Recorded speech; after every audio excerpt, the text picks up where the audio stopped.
ceux qui suivent un petit peu ce que je fais, savent que je travaille beaucoup en Afrique depuis un petit moment maintenant. Je fais beaucoup d'allers-retours. J'ai vraiment une petite carrière qui se fait là-bas. Et j'ai fait une belle rencontre qui s'appelle Maman. C'est un humoriste africain qui a une double carrière, donc vraiment en France et en Afrique. Et on s'est aperçu que tous ces humoristes que j'ai découverts là-bas ne jouaient pas en France, alors qu'ils jouent partout. Ils jouent à Londres, ils jouent en Allemagne, ils jouent aux États-Unis, ils jouent partout, parce que la diaspora africaine francophone est mondiale. Et ils ne jouent pas en France. Et on s'est dit que c'était dommage. Donc on a monté il y a quelques années, il y a 3 ans maintenant, on a monté un plateau à Paris qui s'appelle Sans Visa, où on a réuni les 5-6 plus grosses stars africaines qu'on a fait venir à Paris pour la diaspora africaine, mais aussi pour les Français qui n'ont pas forcément d'origine africaine, parce que on va voir les humoristes canadiens, on va voir des humoristes belges, on va voir des humoristes suisses. Il faut absolument aller voir les humoristes africains parce qu'il n'y a pas de différence. Cette première édition qui a cartonné, on en a fait une deuxième dans un théâtre plus grand qui a encore plus marché. Et donc on a décidé d'en faire une 3e à Paris, de transformer ça en festival, donc le festival CFA, le Comedy Festival africain, et de faire partir Sans Visa en tournée. C'est vraiment toutes les plus grandes stars africaines. On a énormément de musique africaine en France et ça marche extrêmement bien.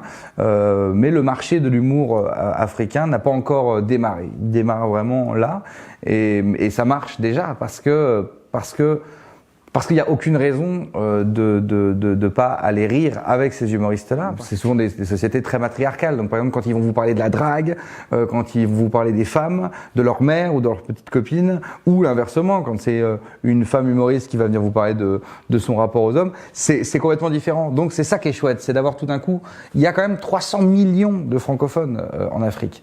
Donc le bassin potentiel de talent est énorme et tout d'un coup, moi je découvre ces humoristes qui sont d'un talent immense. Et qui sont vraiment des stars en Afrique. C'est-à-dire que par exemple, si je dis Michel Gou, n'importe quelle personne de la diaspora africaine qui entend ce nom, qui est en train de regarder cette vidéo, va dire c'est pas possible que Michel Gou vienne à Bordeaux, et Michel Gou va venir à Bordeaux. Michel Gou, c'est par exemple le Louis de Funès africain. Je répète, sexe.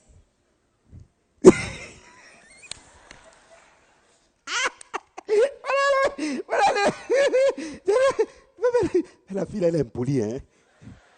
C'est-à-dire, entre nous, comme ça, tu demandes le sexe de quelqu'un. Attends, moi, yeah. Pop.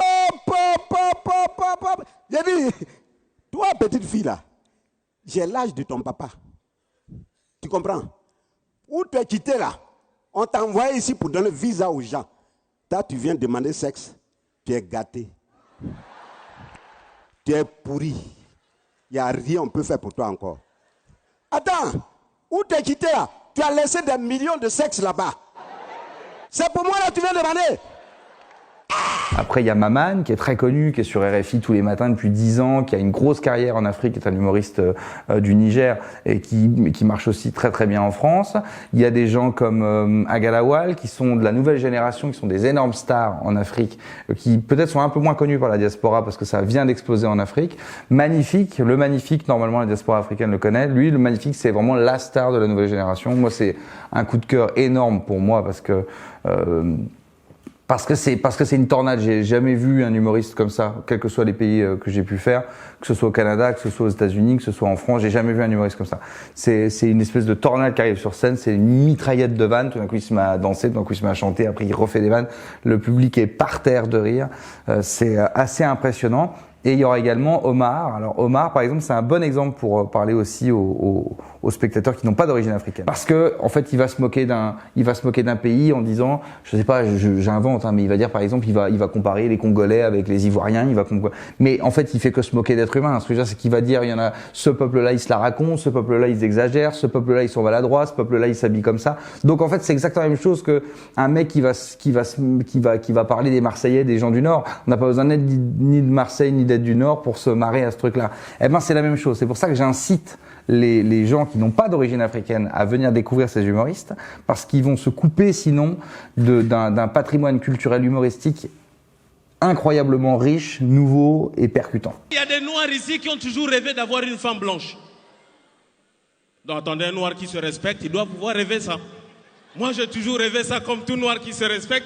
Et là, je suis allé en France, je suis allé dans une maison de retraite, j'ai pris une femme de 98 ans. Attendez, on a déjà pris les voitures d'occasion, les avions d'occasion, maintenant on prend les femmes d'occasion. De toutes les façons, tout ce qui est vieux en Europe, ici en Afrique, c'est neuf. Ah oui, quand je me balade avec ma bière, on dit waouh, il a sa blanche. Il n'y a pas un humour blanc et un humour africain. C'est comme, moi, je crois pas non plus qu'il y a un humour belge, parce que des fois on dit l'humour belge ou l'humour suisse. Moi, j'ai jamais cru vraiment en ça. La seule chose qui se passe, c'est que vous avez des gens qui parlent votre langue, avec qui on partage une histoire, qui est pas toujours très heureuse, mais on partage quand même une histoire avec eux. Et on partage beaucoup de culture parce que nous déjà on est très imprégnés par la culture africaine, notamment en musique, et eux sont très imprégnés par la culture française parce qu'ils regardent beaucoup les chaînes françaises, etc., etc.